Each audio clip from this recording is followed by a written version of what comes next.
नमस्कार दोस्तों। आज मैं जो कहानी लेकर आया हूँ वो बहुत ही मज़ेदार कहानी है जिसका शीर्षक है साधु की पुत्री। गंगा नदी के किनारे एक साधु रहते थे। वे न केवल विद्वान थे बल्कि उनके पास जादुई शक्तियाँ भी थीं। एक दिन वे ध्यान में मग्न थे, तभी बाज की चोंच से एक चूहिया छूटकर उनके हाथों में आ गिरी। उसकी छोटी सी पूँछ व काली चमकीली आँखें थीं। उन्हें वह बहुत अच्छी लगी, पर घर ले जाने से पहले उन्होंने जादुई मंत्रों का प्रयोग से उसे एक लड़की में बदल दिया। वे उस लड़की को घर ले जाकर पत्नी से बोले, तुम हमेशा से संतान चाहती थी, तो लो, आज से यह हमारी पुत्री है। इसे पूरी देखभाल व स्नेह से पालो। साधु की पत्नी भी अपनी पुत्री को देख प्रसन्न हो उठी। वह उसे राजकुमारी की तरह पालने लगी। साल बीतते गए। नन्ही लड़की अब एक सुंदर युवती बन चुकी थी। जब वह 18 वर्ष की हुई तो साधु व उसकी पत्नी उसके लिए वर तलाशने लगे। साधु ने कहा, मेरी बिटिया का विवाह ऐसे व्यक्ति से होना चाहिए जो सबसे बड़ा हो। मेरे हिसाब से सूर्य ठीक रहेगा।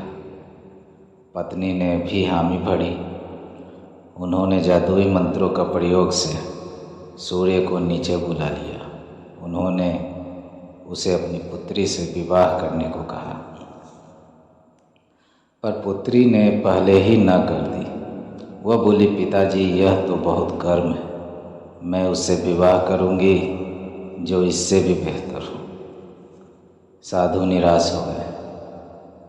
उन्होंने सूर्य से कहा कि वे ही कोई वर सुझाएं। सूर्य ने कहा, बादलों के देवता से बड़ा कौन होगा? उनमें तो मेरी किरणों को भी रोकने की शक्ति है। साधु ने बादलों को नीचे बुलाया। वह अपनी पुत्री से विवाह करने को कहा। इस पर फिर पुत्री ने मना कर दिया। वह बोली, ये तो कितना बदसूरत है, मैं इससे विवाह नहीं कर सकती। साधु ने बादल देवता से कहा कि वह कोई इच्छा वर सुझा दे। वे बोले, पवन देवता ठीक रहेंगे। वे तो मुझे भी अपने फूंक से उड़ा देते हैं। साधु ने पवन देवता को नीचे बुलाकर अपनी पुत्री से विवाह करने को कहा।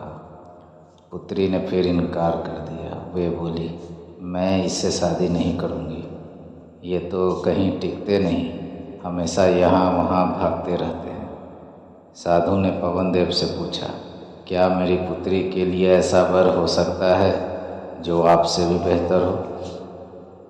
पवन देव ने कहा कि पर्वत देव मुझसे ऊंचे बड़े हैं, वे मेरा भी रास्ता रोक देते हैं। साधु ने पर्वत देवता से कहा कि वह उसकी पुत्री से विवाह कर ले। पुत्री ने फिर मना कर दिया। वो बोली, ये तो बहुत लंबे, सख्त व कठोर है, मैं इनसे विवाह नहीं कर सकती। इनसे भी कोई बेहतर चाहिए। साधु ने सोचा, इसे ही किस्मत कहते हैं। यह एक चूहिया थी और एक चूहे से विवाह करना ही इसके भाग्य में लिखा है।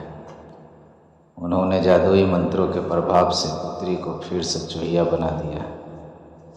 चूहा व चूहिया विवाह करके खुशी खुशी रहने लगे।